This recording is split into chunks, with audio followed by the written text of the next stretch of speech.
મિત્રો, મેં જેટલું માન મેળવે એને મહેમાન કહેવાય, પણ કેટલાક એવા પણ મહેમાનો હોય કે પોતાના ઘરે જવાનું નામ જ નથી લેતા. તેને માવઠા તરીકે ઓળખવામાં આવે છે. આવા માવઠા જેવા મહેમાનોને આપણા ઘરે આવે ત્યારે તેની સાથે કેવો વ્યવહાર કરવાની જરૂર પડે છે તે જોવા માટે ચાલો જોઈ લઈએ જીવીબા નાટક. જોરદાર રમૂજી નાટક લઈને આવે છે અમારા ધોરણ 7 અને 8ના વિદ્યાર્થીઓ, જે તમને પેટ પકડીને હસાવશે.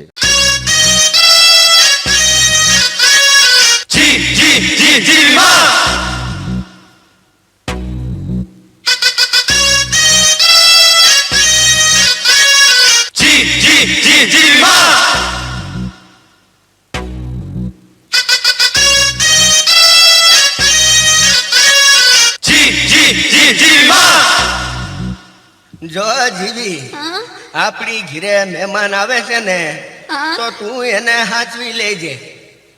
પાવડો રિપેર કરાવવાનો છે એટલે હું વાડીએ લેવા જાઉં છું. ભલે ભલે.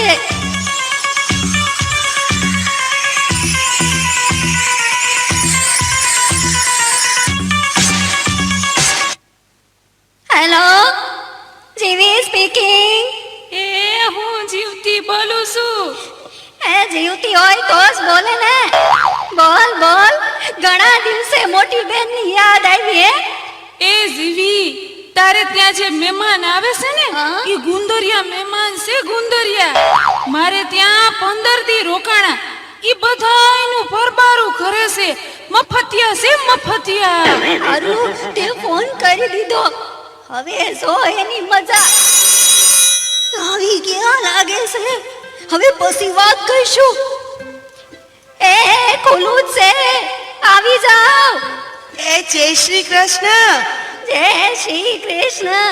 આવો આવો. ધન ઘડી ધન ભાગ. અમારા ઘરે તમારા પગલા પડ્યા. ઈ અહીંયા તો બહુ મજા આવશે. આપણે મહિનો ખેંચી લેશું. હું કીધું કાઈ નહીં. મારા હાથા નથી દેખાતા. અરે અરે, કેમ, શું થયું માજી? તમારા હાથાનું મગજ ચસકી ગયું છે બે. હે? હા, તો એ શું કરે છે? મારા ઘરે જે કોઈ મહેમાન આવે ને એને પાવડે પાવડે મારે છે. તો અત્યારે ક્યાં છે? વાડીએ પાવડો લેવા ગયા છે. આ પેલા ક્યારે આવું થયું છે? ગઈકાલે 2 મહેમાન આવ્યા હતા. અસલ તમારી જેવા ડાયા ડમરા. એના હારું મેં ભજીયા બનાવ્યા, પણ તમારા હાથાએ આવી એને પાવડે પાવડે એની ચટણી બનાવી નાખી. હો. અરે, સારું કીધું, તમે કહી દીધું. હા, હો. હવે રામ રામ નીકળીએ છીએ. એ મારા હા, ચા તો પીતા જાઓ. ચા તો પી લઈ. ભલે બા, બનાવ. દૂધ વાળી બનાવો કે કાવો? કાવો તો પીએ જ છીએ. આજે દૂધ હોય ઠપકારીએ. મીઠી બનાવો કે મોળી? મોરી તો પીએ જ છીએ. આજે મીઠી ઠપકારીએ. તો પછી હું સૂંઠ નાખું કે આદુ? કોરી કાઢ તો પીએ જ છીએ. આજે આદુ વાળી ઠપકારીએ. રકાબીમાં આપું કે કપમાં? રકાબીમાં તો પીએ જ છીએ. આજે કપમાં ઠપકારીએ. કાચનો કપ કે સ્ટીલનો કપ? કાચના કપમાં તો પીએ જ છીએ. આજે સ્ટીલમાં ઠપકારીએ. અરે વાહ માજી, તમે તો જાદુગર. 2 સેકન્ડમાં ચા બનાવી. હે? આ તો ખાલી છે. ભરેલી તો પીધી હશે. આજ ખાલી ઠપકારો. જલ્દી બાયણું ખોલ. મહેમાન આવ્યા છે કે નહીં? ભાગો ભાગો. ભાગો. એ ખોલું. તમારા હાથમાં હું છે? કીધું તો ખરું પાવડો છે એ કહું છું ભાગો હવે. એ હા સમજી ગઈ, ભાગો હવે. મહેમાન આવ્યા તા આવ્યા ને વયા ગયા. કેમ આવ્યા ત્યારના પાવડો પાવડો કરતા હતા. તો આપી દેવાય ને પાવડો તો હજી આયા પૈસા છે. જાઓ દયાવો. એ દેતો આવું એ લેતા જાઓ ભાગો ભાગો.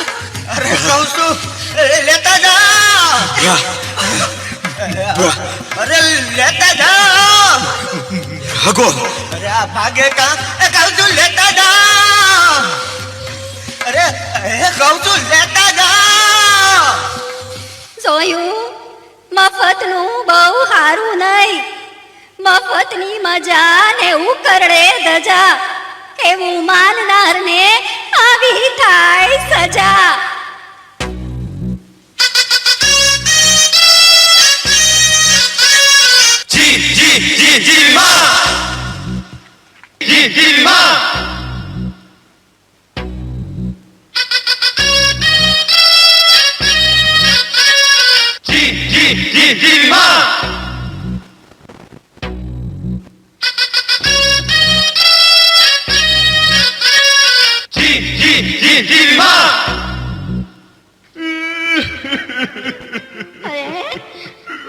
અરે તમારી આંખમાં આંસુ ના હોય કેમ?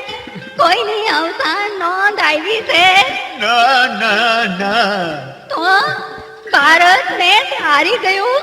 ના ના ના ધરતીકંપ થયો, સુનામી આવી, બોમ્બ ફૂટ્યો. ના ના ના તો એવું તો શું વળી ગયું કઈ વાંચીને આટલું બધું રડો છો? હવે વાંચીને નથી રડતો તો વાંચતા નથી આવડતું એટલે રડું છું ઓહો, એમાં હું લાવો હું વાંચી દઉં.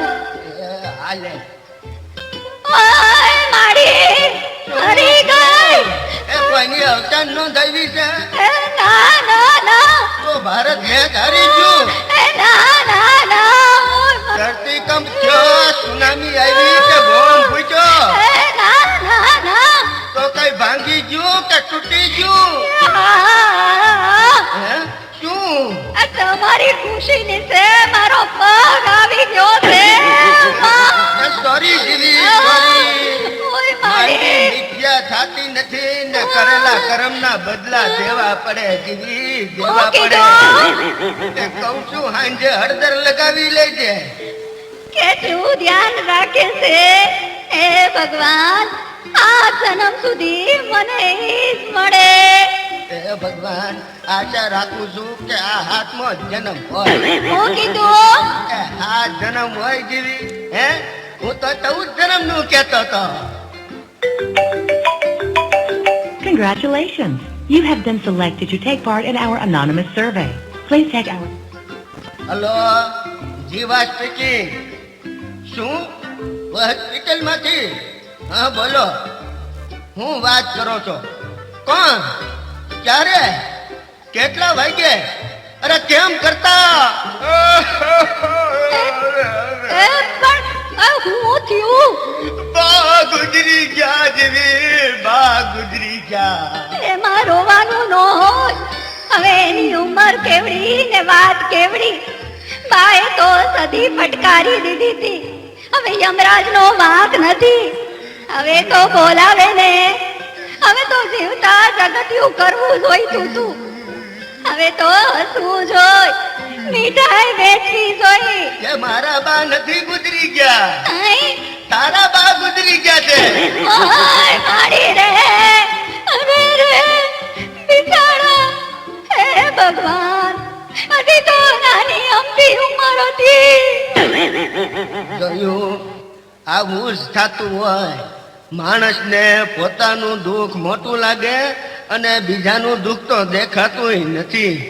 કુટુંબની દરેક વ્યક્તિ એકબીજાના સુખે સુખી અને દુઃખે દુઃખી થાય ને તો કુટુંબ ધરતી પરનું સ્વર્ગ બની જાય સ્વર્ગ. તાળીઓ સરસ.